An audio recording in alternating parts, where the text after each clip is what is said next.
Now I, Nebuchadnezzar, praise and extol and honor the King of heaven, all whose works are truth, and his ways judgment. And those that walk in pride he is able to abase.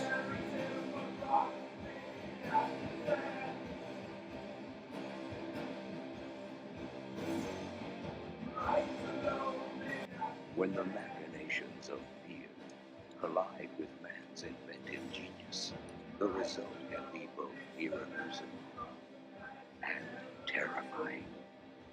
What kind of medical experiment? What kind of medical experiment? What kind of medical experiment? Medical experiment. What kind of medical experiment?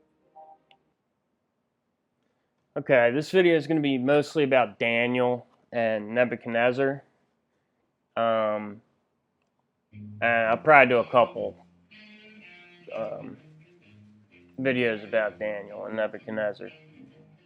The little parts from Nebuchadnezzar, as far as I know, the only parts in the Bible written by someone else, someone who wasn't a prophet or an apostle or whatever, like first person written by Nebuchadnezzar. Interspersed also with this episode of 90s Outer Limits where some Black Ops guy, military Black Ops agent, blows the whistle, becomes a whistleblower because they want him to just kill people, right, like innocent people.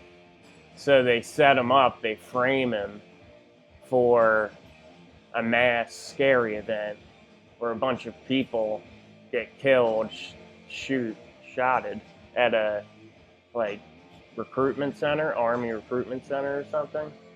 So they frame him, but he's like a Christian dude. He's real super strong in his belief. So they act like they give him a lethal injection, but then he wakes back up. It was like a fake. He's in an underground base, and they're like, you can be the subject of a medical experiment, or we'll just conclude the execution, which they know he won't because he can't commit suicide because he's a devout Christian. But the whole episode's about just how they can't change who he is. They can mess his bot, torture him, and make him a freak, but they can't touch his core, his seed. They can't change who he really is.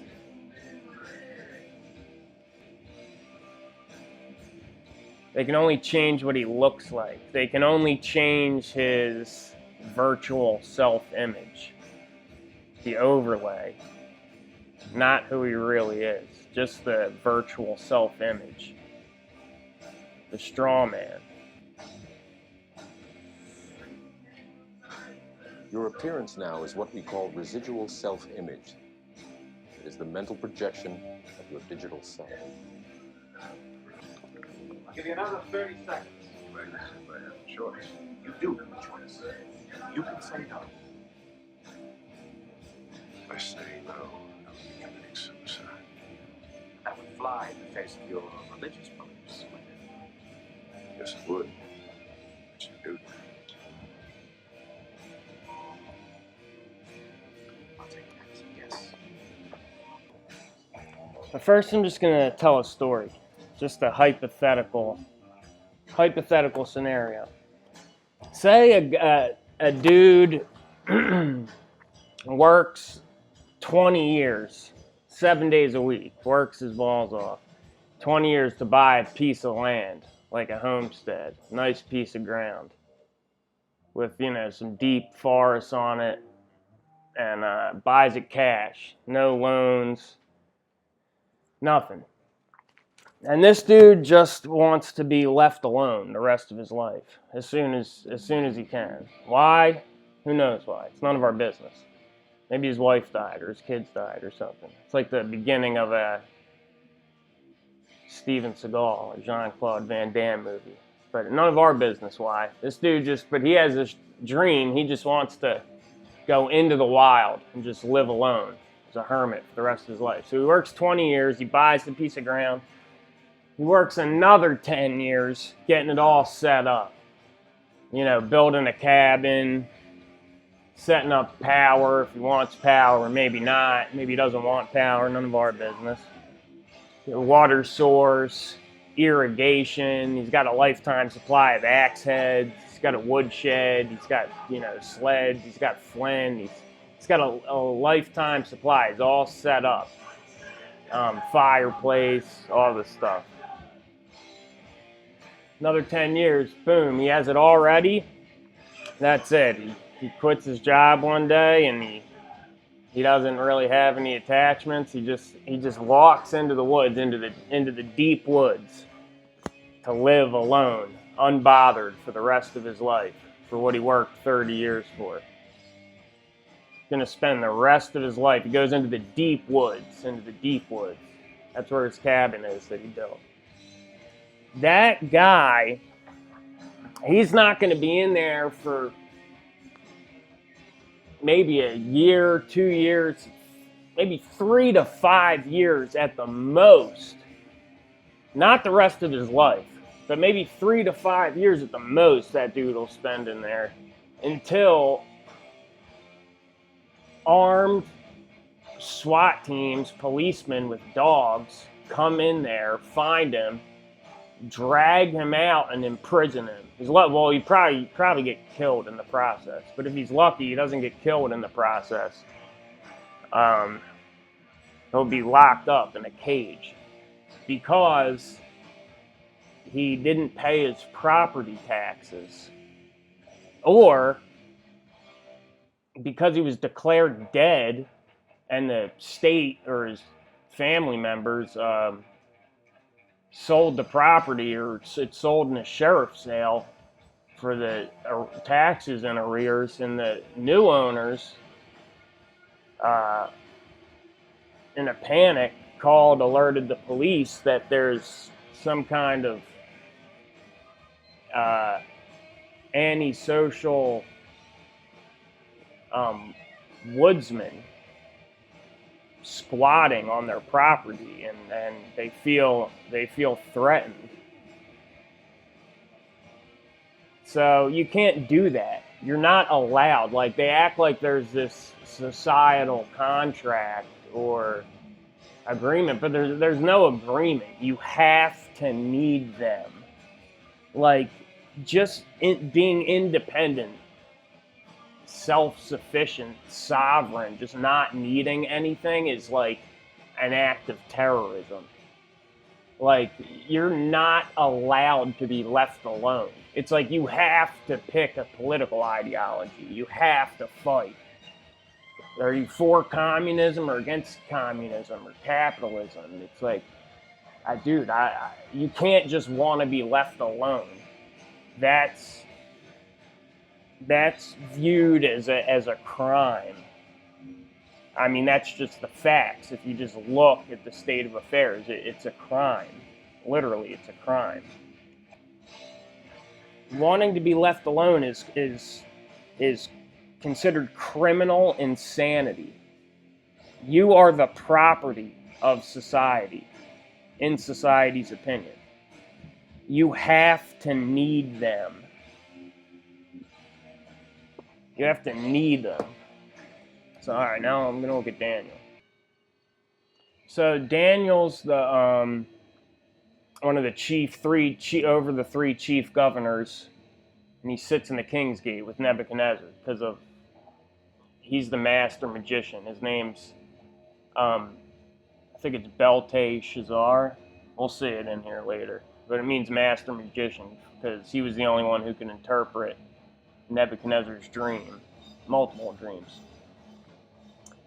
So he's the chief governor, and everyone else is jealous of him.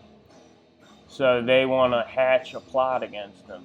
Then said these men, "We shall not find any occasion against this Daniel, except we find it against him concerning the law of his God."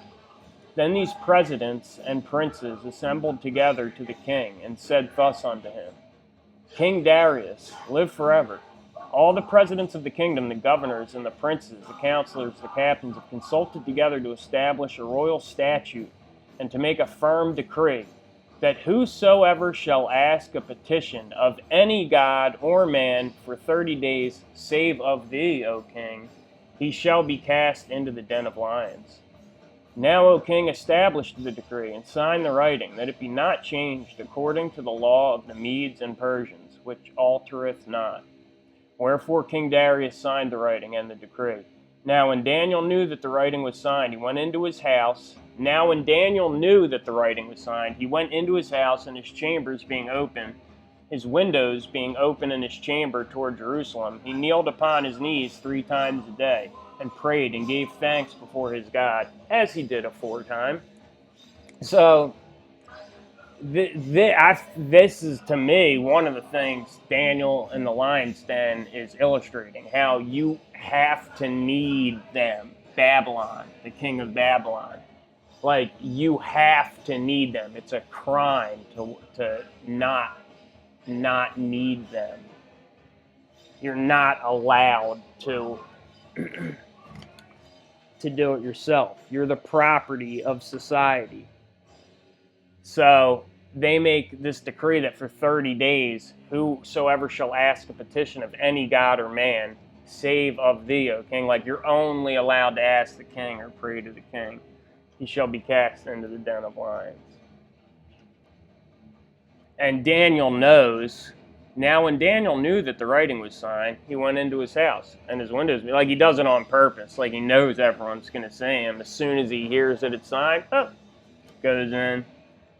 He don't give a heck, as he did aforetime.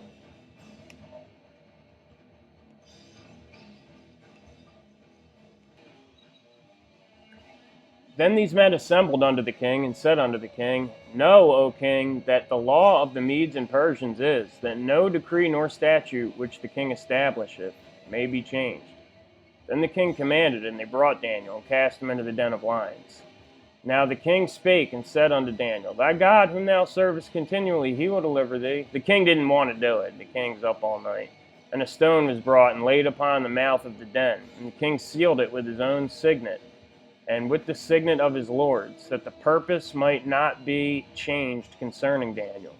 Then the king went to his palace and passed the night fasting. Neither were instruments of music brought before him, and his sleep went from him. The music, right? That's going to be important in a minute, earlier in Daniel, about the music. And of course, Daniel is saved. Then the king arose very early in the morning, and went in haste unto the den of lions. And when he came to the den, he cried with a lamentable voice unto Daniel. And the king spake, and said to Daniel, O Daniel, servant of the living God, is thy God, whom thou servest continually, able to deliver thee from the lions? Then said Daniel unto the king, O king, live forever. My God hath sent his angel, and has shut the lions' mouths, that they have not hurt me. For as much as before him innocency was found in me, and also before thee, O king, have I done no hurt. Then was the king exceeding glad for him, and he commanded that they should take Daniel up out of the den. So Daniel was taken up out of the den, and no manner of hurt was found upon him, because he believed in his God. So, I think it's all, Daniel in the lion's den's also about, like, you're like, why are these evil, wicked people in charge of everything? Like how could this happen by accident? If you look at everything, even if you believe in any kind of democracy or meritocracy, like how could you really believe that any of these people could actually get into these positions? If it was you know what I mean, like by voting or by aptitude. Like, how can you logically justify that? Just look at the people, like, that are the rulers of everything. And I think a lot of Daniel is about, like, no, it's not a mistake. Like, they're in charge for a reason, to teach you a lesson, like, what not to do. Like, God put the king of Babylon there to teach them, like, I think really ultimately it goes back to personal responsibility and like just being free and sovereign, like to teach you why you don't need a king. They were never supposed to have a king in the beginning. That was the beginning of the like just wanting to be like the world, like chasing after the heathen and shit like that. Everyone else had a king. They wanted a king, mighty man too. And said, I will be that, this is Hosea 13:11. I will be thy king. Where is any other that may save thee in all thy cities? And thy judges of whom thou saidst, give me a king and princes. I gave thee a king in mine anger and took him away in my wrath. Like, he gave them a king to begin with in his anger. And like, yeah, David with Saul was like bad. And yeah, David was good, but then it went bad again anyway. Like, even if you do find a perfect king, well beloved by the Lord, for like, you really love some politician, he really is a good guy. Okay, but that's like, you establish that seat of power. Then what happens when he's dead? Like, what are his kids going to be like, or their kids? Like, you can't give that kind of power to an office, or it's always going to be corrupt. I gave thee a king in mine anger, and I took him away in my wrath. Like, yeah, gave the world to the king of Babylon in his wrath. Like, because we have a hard time learning everything. And I thought this was really interesting. The iniquity of Ephraim is bound up, his sin is hid. The sorrows of a travailing woman shall come upon him. He is an unwise son, for he should not stay long in the place of the breaking forth of children. He should not stay long in the place of the breaking forth of children. Okay, so the place of the breaking forth of children is the womb, right? The place of the breaking forth of children is the womb. And you should probably know that in the Bible, the womb is called the matrix. The matrix. The womb is the matrix. He is an unwise son, for he should not stay long in the matrix. He should not stay long in the place of the breaking forth of children. Your appearance now is what we call residual self-image. It is the mental projection of your digital self. And Daniel chapter 3 is about Meshach, Shadrach, and Abednego getting thrown into the flaming fiery furnace for not worshiping the golden image. Nebuchadnezzar the king made an image of gold, whose height was 60, that's 60, whose height was 60 cubits, and the breadth thereof was 6 cubits. So it's 60 by 6, 6 by 6. It's interesting because it's gold, 66, and it's, you know, also the weight of gold that came to Solomon in 1 year was 666, just like this, 66. Last 2 digits the same and the words the same. So the 3 Jews, three guys who get thrown in, Shadrach, Meshach, and Abednego, they're like under Daniel. They're like 3 governors under Daniel, and Daniel's right under Nebuchadnezzar. They all got carried there into Babylon. They're all wise men, magicians. They call them Daniel's master magician. Then a herald cried aloud, to you it is commanded, O people, nations, and languages, that at what time ye hear the sound of the cornet, flute, harp, sackbut, psaltery, dulcimer, and all kinds of music, ye fall down and worship the golden image that Nebuchadnezzar the king hath set up. And whoso falleth not down and worship shall the same hour be cast into the midst of a burning fiery furnace. Therefore at that time, when all the people heard the sound of the cornet, flute, harp, sackbut, psaltery, and all kinds of music, all the people, the nations, and the languages fell down and worshipped the golden image that Nebuchadnezzar the king had set up. Wherefore at that time certain Chaldeans came near and accused the Jews. So I feel like they really emphasize the music part. Like they say the whole list of instruments, any kind of instrument, any kind of sound. You fall down and worship the golden image, the base, the image of the beast, the material, gold. Like, and I feel like it's this about the music. It reminds me of like Lucifer with his pipes and tabourets and the noise of thy viols. Like in Isaiah, thy pomp is brought down to the grave, and the noise of thy viols, the noise, the frequency, and the noise of thy viols, the worm is spread under thee, and the worms cover thee. How art thou fallen from heaven, O Lucifer, son of the morning? How art thou cut down to the ground, which didst deceive the nations? And here in Ezekiel 28 is about Satan also, but he's speaking to the king of Tyrus, the king of Tyre.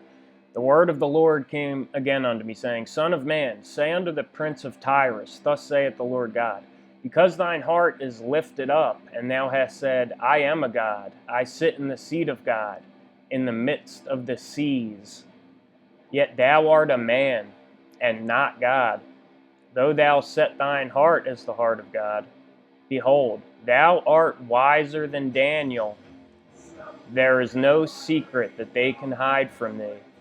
With thy wisdom and with thine understanding, thou hast gotten thee riches, and hast gotten gold and silver into thy treasures. Son of man, take up a lamentation upon the king of Tyrus, and say unto him, Thus saith the Lord God, Thou sealest up the sum, full of wisdom and perfect in beauty. Thou hast been in Eden, the garden of God. Every precious stone was thy covering, the sardius, topaz, the diamond, the beryl. This also makes it clear that, see, he is talking to Satan, Lucifer. They are the same. Thou hast been in Eden. He's the serpent. That great dragon, serpent called the devil and Satan. And he's talking to the king of Tyrus. But see, it's like he's talking to Lucifer, Satan, behind the king of Tyrus. It's almost like that, because society, a civilization, a nation, a government is just an imaginary thing. It doesn't really exist except in people's imaginations. But it acts, but it is a real thing too. And it's almost like it's this spiritual entity behind that seat of power, which is the actual center of gravity. That's what the humans are actually gathered around. This invisible spiritual entity, ruler of the darkness, this power and principality. And that is what actually holds society together. That's what won't let you leave. That's what needs you to need it, needs you to love it. That's what thinks you're its property.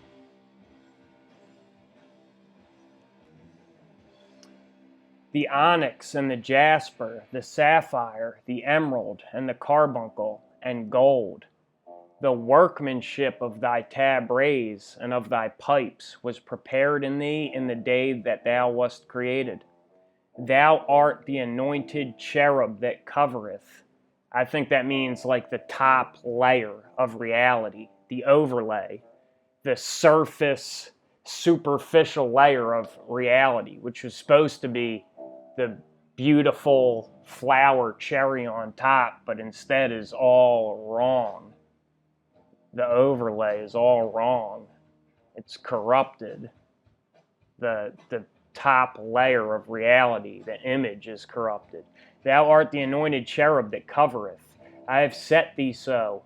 Thou wast upon the holy mountain of God. Thou hast walked up and down in the midst of the stones of fire. Thou wast perfect in thy ways from the day that thou wast created, till iniquity was found in thee, corrupted.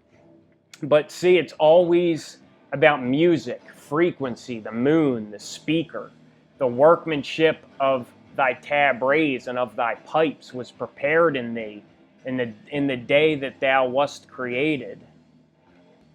And in Isaiah, thy pomp is brought down to the grave, and the noise of thy viols.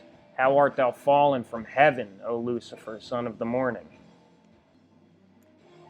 So in Daniel, I think this is also the same entity, Lucifer, and the music, the pipes and the tabrets behind Nebuchadnezzar, the golden image. When you hear all kinds of music, ye fall down and worship the golden image that Nebuchadnezzar the king hath set up. And whoso falleth not down and worship shall the same hour be cast into the midst of a burning fiery furnace. Like the people, it's not, therefore at that time, all the people and all the nations and all the languages, all people, all nations, all languages, the whole world, you know? And remember how the image is, the image is 60 by 6, 60 by 6, 6 by 6. It's like the gold image. They're not worshiping, the people don't all fall down and worship the image because they love it. They think it's so, wow, I really want to worship this golden image, Nebuchadnezzar. It's so beautiful. I love you so much, you murderous blood orgy tyrant, and this crazy giant gold bowl statue. Like, they don't love it, and that's why they want to worship it. It's fear. And it's like the music, it's like this negative frequency, like the speaker, the Lucifer, the speaker, the cymatic frequency that makes the image, the projection is corrupted from like love to fear. So it's like when you hear all kinds of music, when you feel that frequency, it's like that threat, like you better get with the fear. Like, you better match our frequency. People are like magnets, you know? Like, and most of them have no control over themselves. So the masters of reality are just changing these frequencies, and they're like, the magnets just follow them, like the two magnets on a fish tank. But when you, like, wake up, and you're like, you find your spirit, you wake up, and your heart's changed, and you look around like you're not a beast anymore, you're a man all of a sudden. You're like, you have control of your own magnet, and they flip the switch and you don't go down, you resist. And they're like, they keep flipping the switch. They're like, why won't it go down? You're like, yeah, I'm not going down, motherfucker.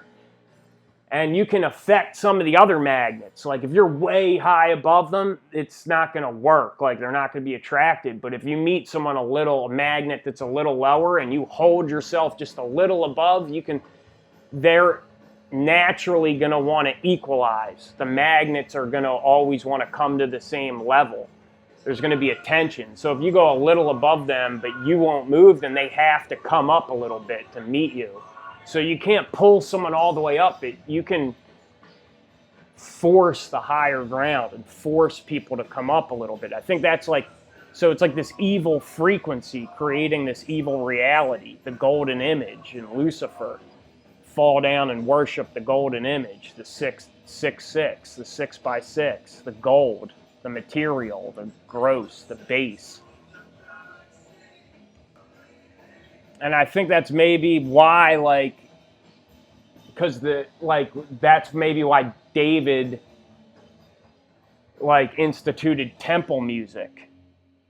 Because it's like the temple, the tabernacle is like a model of reality. And it's like the temple music and the whole temple is like a good reality within the bad reality. And making this music in a good frequency to counteract the bad frequency of the world. Like when Saul was tormented by evil spirits, that's why he brought David to play his harp. To put the bad frequencies, to to drive the evil spirits away so he could have peace. So, wherefore at that time certain Chaldeans came near and accused the Jews. So the three governors under Daniel, Daniel's three guys, won't fall down and worship the golden image. They serve not thy God. They run and tell Nebuchadnezzar, they serve not thy gods, nor worship the golden image which thou hast set up. Then Nebuchadnezzar, in his rage and fury, commanded to bring Shadrach, Meshach, and Abednego. Then they brought these men before the king.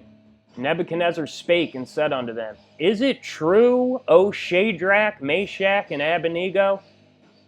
Do not ye serve my gods, nor worship the golden image which I have set up? Now if ye be ready, that at what time ye hear the sound of the cornet, flute, harp, sackbut, psaltery, and dulcimer, and all kinds of music, ye shall fall down and worship the image which I have made. Well, but if ye worship not, ye shall be cast the same hour into the midst of a burning fiery furnace.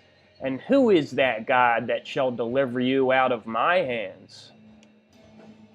Shadrach, Meshach, and Abednego answered and said to the king, O Nebuchadnezzar, we are not careful to answer thee in this matter. If it be so, our God whom we serve is able to deliver us from the burning fiery furnace, and he will deliver us out of thine hand, O king. But if not, be it known unto thee, O king, that we will not serve thy gods, nor worship the golden image which thou hast set up. Then was Nebuchadnezzar full of fury, and the form of his visage was changed against Shadrach, Meshach, and Abednego. Therefore he spake and commanded that they should heat the furnace 7 times more than it was wont to be heated. So I believe that's like 7 times more than it's supposed to be heated to, or it's meant to be heated to. And that's like, I think that 7 there is like one of those numbers that indicates like divine intervention, or it's like the Father number. So he's like hardening his heart and making him super heat up the furnace more than it's supposed to be because he's so angry. And like these guys aren't worried at all. They're like, you know, yeah, our God can deliver us from the fiery furnace, but either way, even if he doesn't, yeah, we're not, O king, we will not serve thy gods, nor worship the golden image which thou hast set up. Like, they're not even afraid. And so he overheats the furnace, and he gets the mightiest men from his army to go take him up to the top and throw him in the top of the furnace, and it's so hot it kills all his own men, and they fall in. So he sends them up, they throw him in the furnace, and Nebuchadnezzar is just sitting watching at the bottom. He answered and said, Lo, I see 4 men loose, walking in the midst of the fire, and they have no hurt, and the form of the 4th is like the Son of God. Then Nebuchadnezzar came near to the mouth of the burning fiery furnace, and spake, and said, Shadrach, Meshach, and Abednego, ye servants of the Most High God, come forth, and come hither. Then Shadrach, Meshach, and Abednego came forth of the midst of the fire. And the princes, governors, and captains, and the king's counselors, being gathered together, saw these men, upon whose bodies the fire had no power, nor was a hair of their heads singed, neither were their coats changed, nor the smell of fire had passed on them. Then Nebuchadnezzar spake and said, Blessed be the God of Shadrach, Meshach, and Abednego, who has sent his angel and delivered his servants that trusted in him, and have changed the king's word. So because they're like strong in the Lord, they're like prime movers. They're like independent magnets, and they won't match. They won't succumb to the fear. They say, yeah, whatever, throw us in a fiery furnace if you have to. Do whatever you want to do. Like, they refuse to lower themselves to that fear frequency. They refuse to fall down and worship the image at the sound of the music.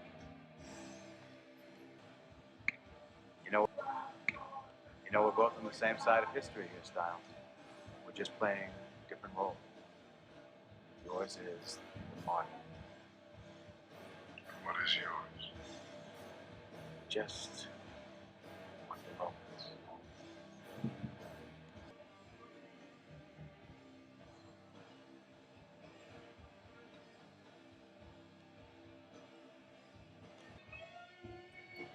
But they have something in them that allows them to resist the frequency, the low frequency, the music that everyone else is playing to in reality. And they know that their body is not them. Like, they can scare you. Oh, we're going to throw you in a flaming fiery furnace. They're like, okay, it's fine. Like, they don't really want to kill you. They want you to match their frequency. Because only you can change you, who you really are. They want you to internalize what they do to your image to your real self.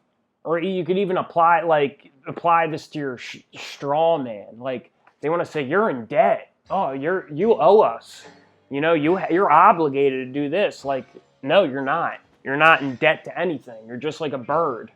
All you owe is your dirt, dust back to the ground. That's all you came in with. And no one owns anything. So they know that, and they're not gonna punch themselves in the face. Like, they want you to change you. That's what they really want to do. They want you to believe that what they're threatening to do to your image will happen to your real self. I think that was part of, like, when I had a bunch of shots, you know, immunizations that I didn't want to get. Like, I think part of it was just to show me, like, even if they do force you to do something like that, like, you have a choice. You have to know that deep down you have a seed, a kernel that can't be changed in your core. Like, no matter what they do, they can only affect your image, not the real you. You have to do that. That's what they want you to do, to change your real self. Your appearance now is what we call residual self-image. It is the mental projection of your digital self. What I tell you in darkness, that speak ye in light, and what ye hear in the ear, that preach ye upon the housetops. And fear not them which kill the body, but are not able to kill the soul, but rather fear him which is able to destroy both soul and body in hell. And the whole thing is also obviously like a mirror of Revelation, and also what Jesus is saying about the end of the world, about the wheats and the tares. They're going to be thrown in a fiery furnace. As therefore the tares are gathered and burned in the fire, so shall it be in the end of this world. The Son of Man shall send forth his angels, and they shall gather out of his kingdom all things that offend, and them which do iniquity, and shall cast them into a furnace of fire, and there shall be wailing and gnashing of teeth. So it's like they want to do this power, this spiritual entity behind the throne, behind the seat of power. It's like they want to do to you, they're jealous, hate you, want to do to you what they know is going to happen to them. Sometimes I also think it seems like we're already in the fiery furnace, and we did something really bad, and we're just trying to get like whatever little remnant gold last chance we can get out of us, like, and burn all the dross off us, because it does feel like we're in a crucible or a wine press. But you're gonna worship or give your attention to one or the other. Either God or the material world. You're gonna serve either God or mammon. If you believe in the physical world, then that's what you're gonna worship. The 76, the golden image. That low frequency.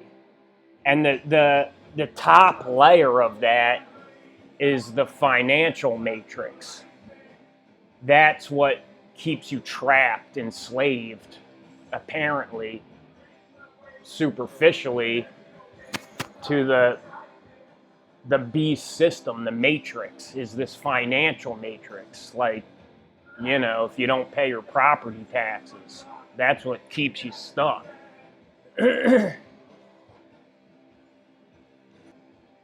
But even that surface, superficial layer is a total farce, because I know, you know, most of you guys listening are already going to understand how banking, fractional reserve banking and whatnot works.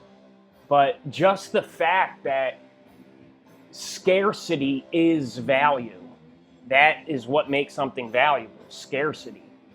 They're interchangeable, scarcity and value. So if you're trading something as a medium of exchange, like say you find 10 ancient pots, clay pots, in a cave from the first dynasty in China. They're worth $1 million each. So you sell because they're very rare, they're very scarce. So you sell the 10 pots to 10 different people for $1 million each.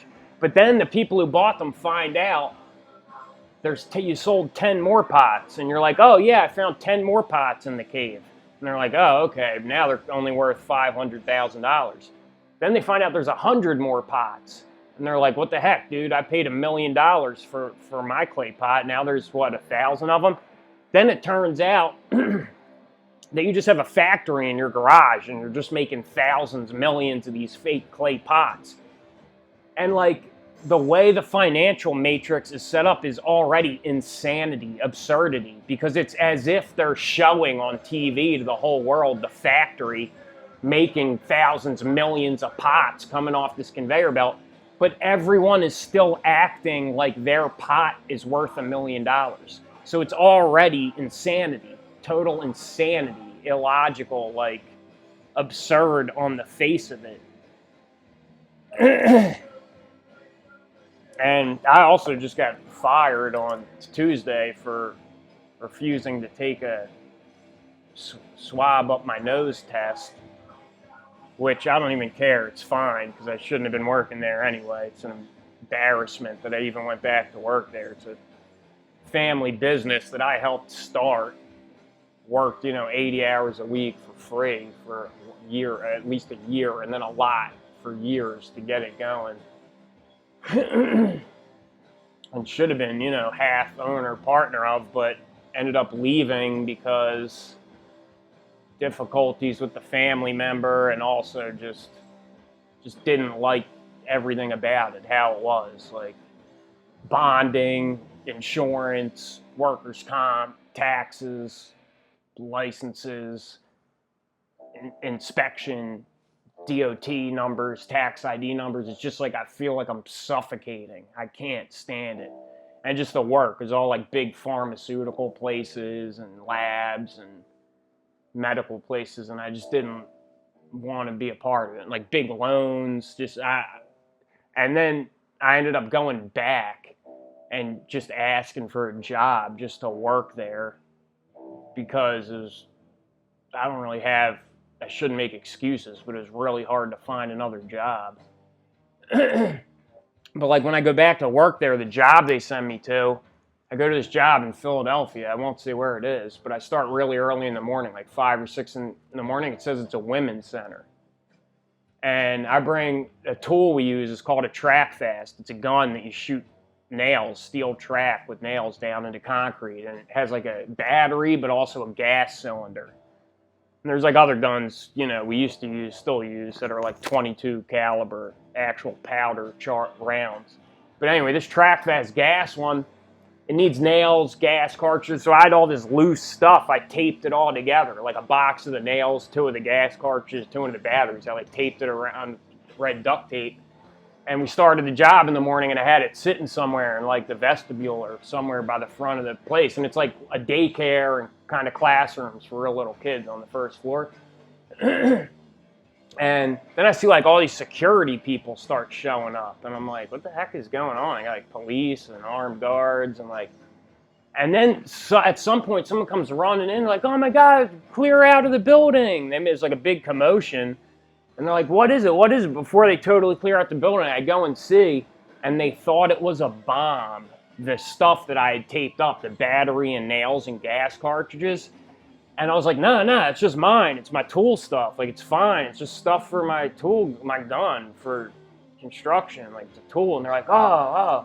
Then I was like, what is going on? And then it gets a little later, and all these protesters show up. And it's like the God hates F's people, like Westboro Baptist Church or something. Not them, but people like that. Like, like, God, you're going to hell. You're going to burn in hell. Like, and then there's security escorting people in. Eventually, I'm like, what is this? I have to keep breaking the line with trash. I'm breaking their picket line like 20 times over and over to dump trash in the dumpster and stuff. And someone was like, oh, dude, it's an abortion clinic. Didn't you know? I was like, what? They're like, I was like, it said it's a women's center. It looks like a daycare. Like, oh, yeah, the first floor is a daycare. The second floor is an abortion clinic. I was like, what? You got to be effing kidding me, dude.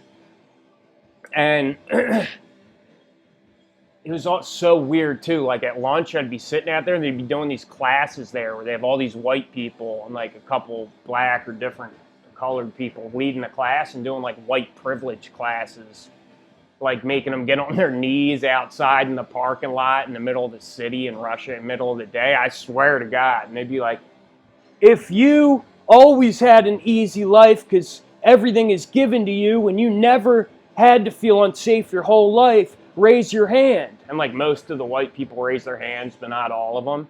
And they're like, that means all of you. Raise your hand. They'd be like, okay. They'd be like, shame, they're already on their knees. They'd raise their hands. And then they'd be like, now if you never had any opportunities because the whole system is designed against you and you were never allowed to feel safe your entire life, raise your hands, people of color. And like the few people of color there would raise their hands. And I was like, dude, this is freaking me the fuck out. It was seriously bizarre. But I was like, I can't work here. I quit again. And I ended up going back again because I couldn't find another job. But I was like, Jesus, dude, I can't even just work. Like, I don't want to be a part of this, like, satanic freaking system. Like, I can't even just live by the sweat of my brow, by the trade I know. And I even talked to the family member. I'd be like, dude, why are all the jobs, don't send me there. I can't work a place like that. Why are all the jobs always like this? Psych ward, building jails, abortion clinics, methadone clinics, pharmaceutical labs. Like, and he's right. Like, I noticed a long time ago, like, all the people you work for are assholes. They're all bad people, like, because those are the people with the money. So, like, and he'd be like, dude, it's commercial construction. Like, that's the only thing there's money for. Like, and he's kind of right. Like, those are the only jobs that pay. I mean, big jobs, you put 50 or 100 guys on. Like, there's only money for certain things, and those are the things it is. Just evil places. Like, everything is directed towards that. And that's why I don't want money from anyone to do anything. Like, but I'm like, what am I supposed to do? Like, literally just walk into the woods and like live like an animal? Like, because I don't have the faith yet to do that, but I've thought that so many times. Like, and don't take this as offense to anyone else. I'm talking to myself because I still worked up until a couple days ago and made money. I'm a part of the whole thing too. But even people that make money from like healing or ministering or telling the truth or being whatever, energy worker or something, it's like, yeah, that is good, but like, the people that are paying you still have to participate in it to pay you. Like, you're just kicking the can down the road another step. Like, I don't know what you got to do. Like, if it's got to be like trade stuff, I don't know. I feel like you get shot for you go try and barter, but you need something like 100 pounds of coffee equals 10 pounds of tobacco. equals 1 ounce of gold equals 20 ounces of silver equals 1 pound of cannabis, you know, and then, I don't know, oil and flour and stuff, commodities. Like, but that, I feel like that's literally would be viewed as like an act of terrorism. You think you're just going to barter?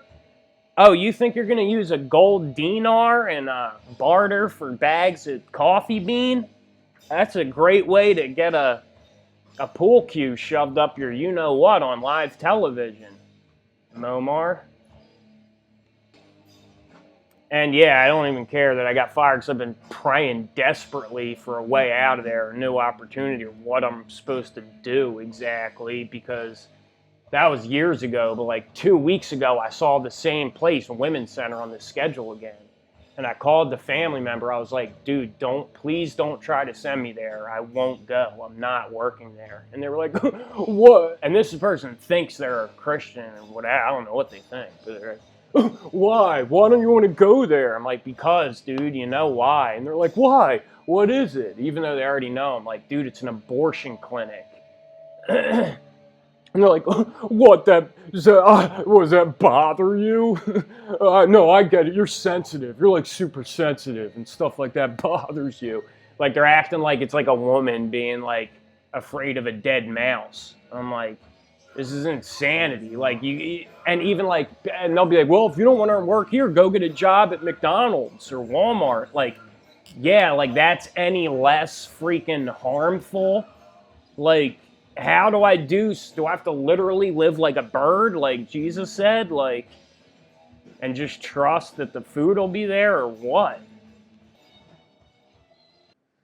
But it was messed up because the people that were protesting against it, I mean, were evil too.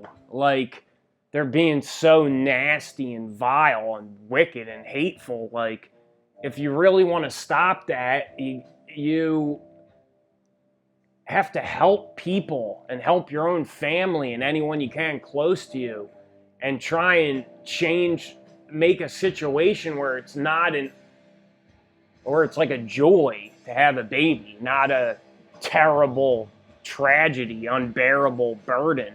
And you don't just shout wicked shit at people. Like, you're not, like those people, I don't think they're really helping anyone. I don't think they're spending their time helping kids and feeding the homeless like they should be. Like, if any man among you seem to be religious and bridleth not his tongue, but deceiveth his own heart, this man's religion is vain. Pure religion and undefiled before God and the Father is this: to visit the fatherless and widows in their affliction, and to keep himself unspotted from the world. Like I said, like, is there anything? Yeah, and I was fired for no reason, for not taking a test. I was like, well, why don't I just stay home I was like, what are they going to do? They were like, because you'd be quarantined. I was like, well, and no one's sick. I haven't been sick in 5+ years. No one's sick. Like, I was like, well, why don't I just stay home for 2 weeks anyway? And they're like, no, you need the test. You're not coming back without the paperwork. I was like, all right, forget it, whatever.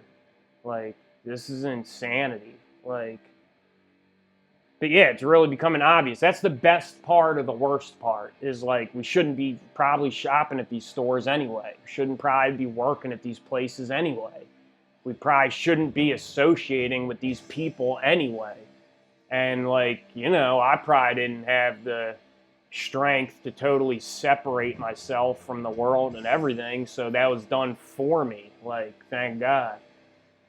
But if you're just doing the right thing and trying to follow the Lord, or you're really trying to understand Christ and the Bible and really trying to do the right thing and tell the truth and say, hey, I'm not just going to sit complacently by while I'm giving my like tacit support to all this horrific shit, like, then you're the terrorist, you're the bad guy, you're the psycho, you're the antisocial malcontent living out in the middle of the woods.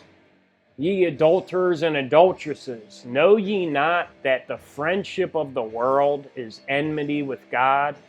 Whosoever therefore will be a friend of the world is the enemy of God. But that's just the surface level overlay matrix, is the financial matrix. But it goes deeper than that, literally into what we perceive as the base level reality. Because you have to kill to survive. Like, even if you call yourself a vegan or a vegetarian, this whole place is death and destruction. Like, if you want to raise plants, you have to kill bugs. And you think hundreds, thousands of cattle don't fall over dead, and horses every day plowing your fields, and migrant workers picking your strawberries, and the chipmunks and rabbits that get run over with tills and lawnmowers, and frogs. It's just blood. Have you ever been on a farm, man? It's just blood splattering everywhere. Or you're ripping up, murdering plant people. Like, and that I think that was the real purpose of sacrifices. Like, I talked before in a video, it's called As the Sparks Fly Upward, about how the temple and before the tabernacle are a model of reality. The layers of perception are the 9 veils, and like the 9 curtains on the tabernacle, and the 9 layers you walk through going into the Holy of Holies in the presence of God. Like, and it's a model of reality, and that's why like the sacrifices are instituted, because it's like the sacrifices are a kind of horrific blood and burning flesh spectacle, but that's what this reality is. Like, what they're doing in the temple is just what's happening anyway. Like, these people are raising animals and cattle. They slaughter them and burn them to eat them every day. But the only difference is they're not aware of it. So yeah, it's just making a spectacle of the reality, because it's like we'd fallen so far. We're so fucking debased beasts. We literally forgot there was anything wrong. There was ever even anything wrong with it. With perpetual violence, death, and destruction. We forgot there was anything wrong with it. So that's just like the first step of trying to raise our awareness to make a spectacle of it. Like, dude, look what this reality is. And of course, there's parts in Isaiah and Jeremiah where you're like, you're vain, the burning fat and the sacrifices are an abomination unto me. You break your covenant. Like, but it was that first step of raising the awareness, the banks of circumstance. That's the bottom of the well. It is not even knowing there's anything wrong anymore. Like, your magnet has just completely matched the negative frequency of this reality. That's the bottom of the well. When you forget that there's anything wrong with perpetual violence, death, and destruction. So, yeah, the temple and tabernacle are models of reality, and that's what this reality is. Ultimate debasement, death, and destruction. And in this long cycle of the Y machine, way before Christ's, the sacrifices at the temple are the first step. Like, look, people, look at what this reality is. Look what you've become. A beast among beasts. You're walking death and destruction. Look at what you are. Look at what this place is. In Hebrews, for if he were on earth, he should not be a priest, seeing that there are priests that offer gifts according to the law, who serve unto the example and shadow of heavenly things. See, it's an example and a shadow of heavenly things, a model of reality. A model, an image, an example, a shadow. Moses was admonished of God when he was about to make the tabernacle. See, saith he, that thou make all things according to the pattern showed to thee in the mount. Like, make it exactly like I showed you. It's important, the model of reality. But now hath he obtained a more excellent ministry, by how much also he is the mediator of a better covenant, which was established upon better promises. Hebrews 9:11. But Christ, being come a high priest of good things to come, a greater, more perfect reality, a greater and more perfect tabernacle, not made with hands, okay? That is to say, not of this building. Not made with hands, non-physical, spiritual. The temple of unhewn stone. And this is like in Daniel, the stone that crushes the golden image in Nebuchadnezzar's dream is Christ, that destroys the beast system. So you can worship God or mammon. Like their temple is the golden image, the 66, 6x6 golden image of the beast, the material, the base. But the long cycle, the banks of circumstance, the making a people and a civilization and the tabernacle and the temple and leading up to Christ is trying to fix reality, plant the seed, build a more perfect reality on the truth and the way and light and going up instead of always perpetually going down. And like I said, combating this frequency from the moon with the good frequency and holding your magnet up and forcing it up and pulling the whole reality up with you. Like it's a blood orgy. That's what this reality is. That's why I don't really understand the I am God stuff either. The people say, you are a God, I'm God. Like, how are you God? Like, you rip up, if you don't eat meat, kill an animal, kill a migrant worker, put in your food, you fart, go take a shit, pull up a plant person to eat it. I'm God. Munching on an apple, shit drooling down your chin. I'm God. You don't even know how your body works. You don't even know the first thing about your own body. You didn't make it. You don't know what's coming around the corner. You don't know how many hairs are on your head. Like, you shouldn't live through a day. The only reason you live through a day is because there's a hedge about you. Like, it's an illusion. Even the physical mechanics of reality. You should get killed in a car accident every day or slip on a rock and break your neck in your fragile body. Like, you don't even know how to breathe. God breathes the breath of life into your lungs. Like, try and control your own breathing. I guarantee you won't be able to do it for more than a half an hour without having a panic attack. So how are you God while you're farting, taking a shit, don't know how to can't even create your own energy? Like, a plant is more like got closer to God than you. You're just like some kind of loosh machine right now. You could be something better, but you're just creating negative energy. Like, the plants take the energy, the light directly and make this, sugar, whatever plants make, carbohydrates. And then, like, a chicken eats that and makes this higher animal protein. And then we eat that egg or we eat the chicken, but what do we make? What's the point of us? We make loosh. It's like all these little machines. All of nature is technology. It's, organic technology, the real technology. But we've just been converted into evil loosh machines. Been infected with tares, this beast nature.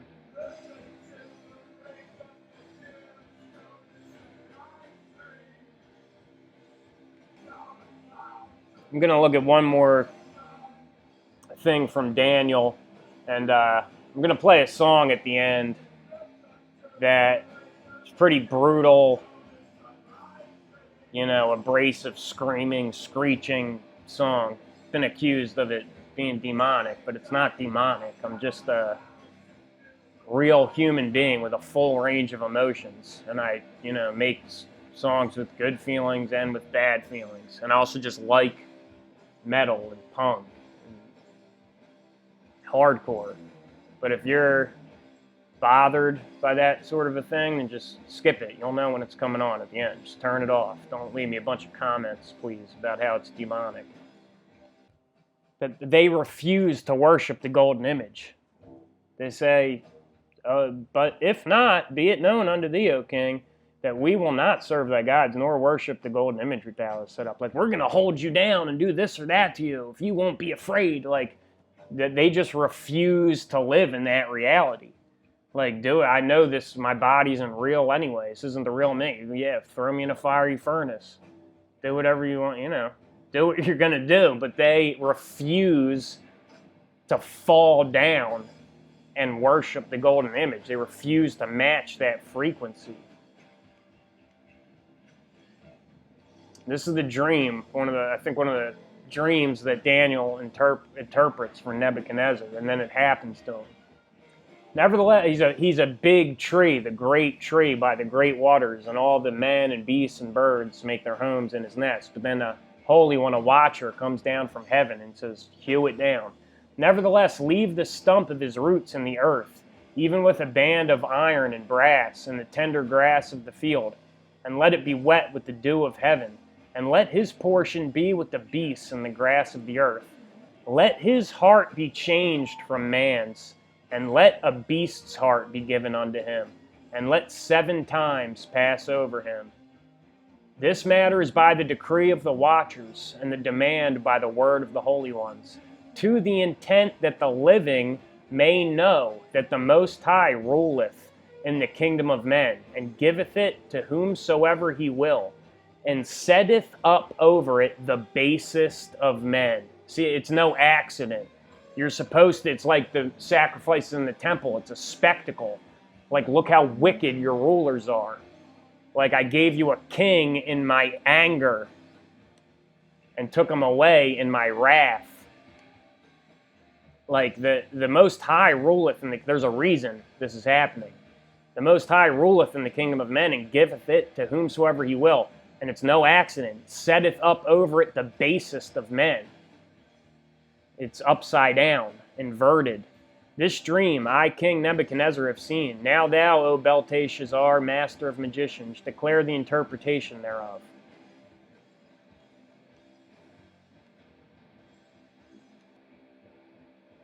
This is the interpretation, O king, and this is the decree of the Most High, which has come upon the Lord the King, my Lord the King, that they shall drive thee from men, and thy dwelling shall be with the beasts of the field, and they shall make thee to eat grass as oxen, and they shall wet thee with the dew of heaven, and 7 times shall pass over thee, till thou know that the Most High ruleth in the kingdom of men, and giveth it to whomsoever he will.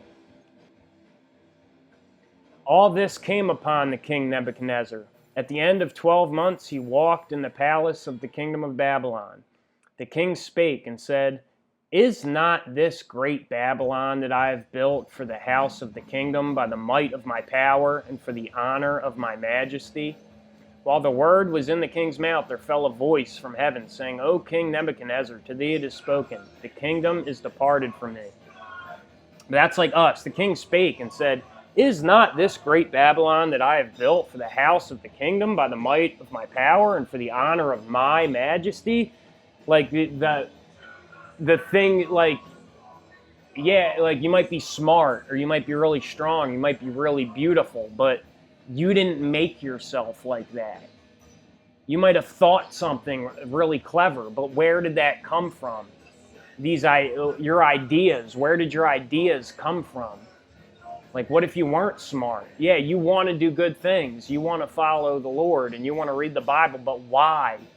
Why do you want to do that? Why was your heart changed? Why was your intention changed? Like, did you do that? Are you raising your heart up high? Like, is not this great Babylon that I have built? I sound like Obama. You didn't build that. You didn't build that. But it's true. Like, time and chance happeneth to them all. And everything is upside down. You know, God ruleth in the kingdom of men, and give it to whomsoever he will. The same hour was the thing fulfilled upon Nebuchadnezzar, and he was driven from men, and did eat grass as oxen, and his body was wet with the dew of heaven, till his hairs were grown like eagle's feathers, and his nails like bird's claws. And at the end of the days, I, Nebuchadnezzar, lifted up mine eyes unto heaven, and mine understanding returned unto me. And I blessed the Most High, and I praised and honored him that liveth forever, whose dominion is an everlasting dominion. and his kingdom is from generation to generation. And all the inhabitants of the earth are reputed as nothing, and he doeth according to his will.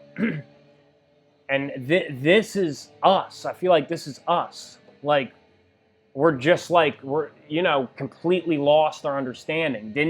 Don't remember anything. Didn't even know there was anything wrong with just perpetual death and destruction, murder, reality. And then one day, the Lord gives your understanding back to you. And at the end of the days, I lifted up mine eyes unto heaven, and my understanding returned to me. Like that's why I don't feel myself in a God position. I'm God, or I am a God. I feel myself in more of a position like, God, please, I don't know how I fucked up so bad to end up here, but please, I just want to come home. Please save me. Just wipe out whatever I did. But this is us. We're beasts. We're no better than beasts. Murdering the plant people and for your food and the migrant workers. How do you know that that's okay? What makes you think that's okay, or that they don't have a soul? The animals, or plants even. It's not okay. The base reality is corrupted.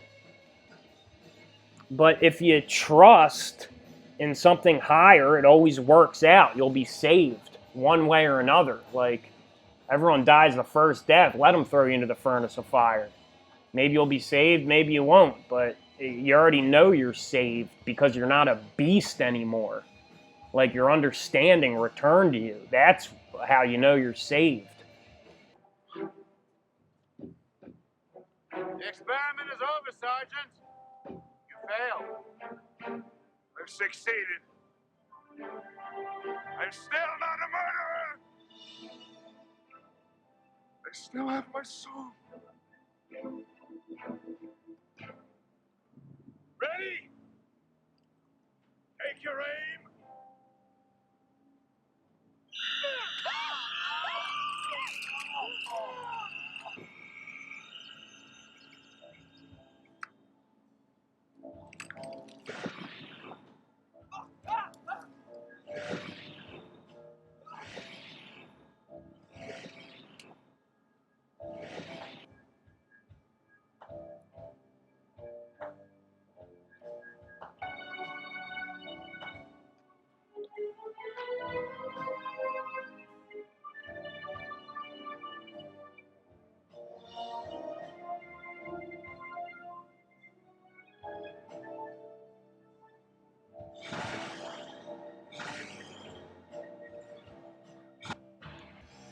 But that's what they want. That's the purpose of all the fear and just torment, is they want you to be like them. They want you to say F it and be like them.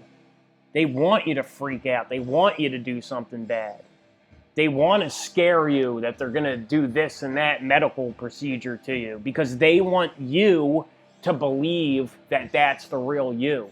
They want you to believe that they can change the real you, but they can't. They can only change your straw man and your virtual straw man. Only you can change you. Your appearance now is what we call residual self-image. It is the mental projection of your digital self. It's not okay to have to. There's something wrong with base level reality, with killing animals and killing anything, killing plants.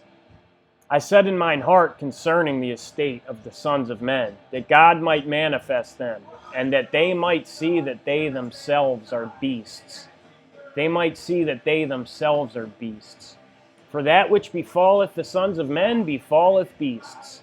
Even one thing befalleth them. As the one dieth, so dieth the other. Yea, they have all one breath, so that a man hath no preeminence above a beast, for all is vanity. All go unto one place. All are of the dust, and all turn to dust again.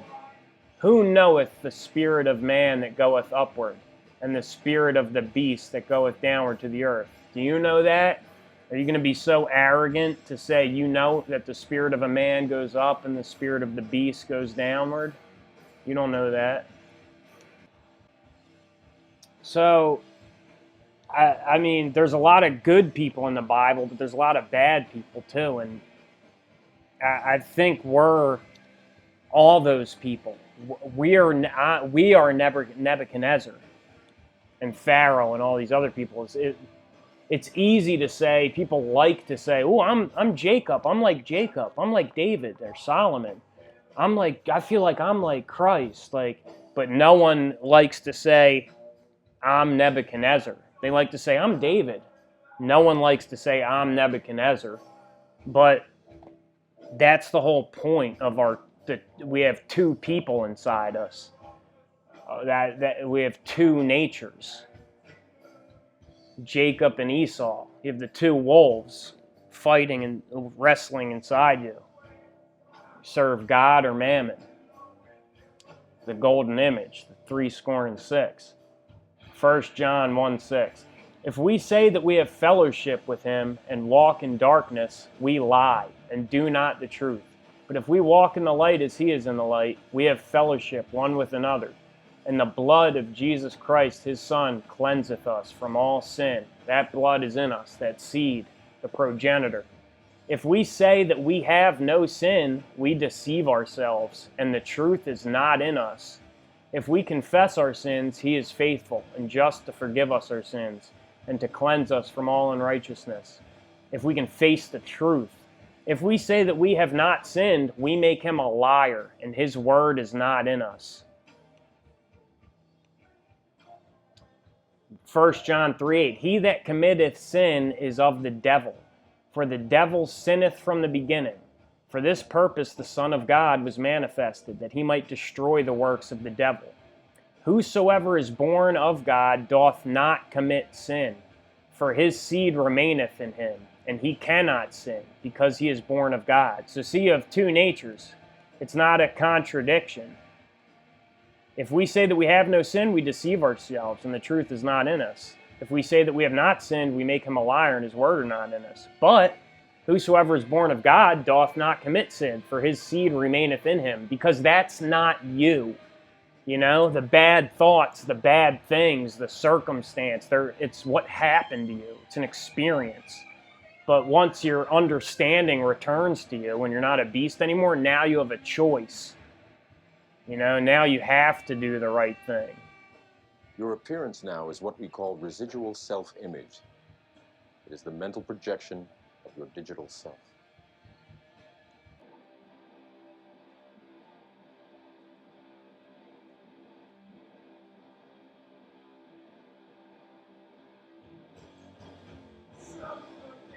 Now I, Nebuchadnezzar, praise and extol and honor the King of heaven, all whose works are truth and his ways judgment, and those that walk in pride he is able to abase.